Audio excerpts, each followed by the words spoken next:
তাছাড়া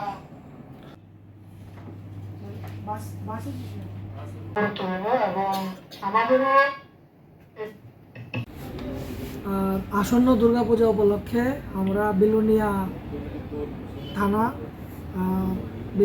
থানা এলাকা যে পূজা রয়েছে, পূজা কমিটি তাদের ক্লাব মেম্বারদের সঙ্গে সেক্রেটারি প্রেসিডেন্টদেরকে আমাদের আহ্বানে ওনারা এসেছেন এবং আমরা একটা সুন্দর মিটিং করেছি। বিভিন্ন বিষয় সম্পর্কে আলোচনা হয়েছে।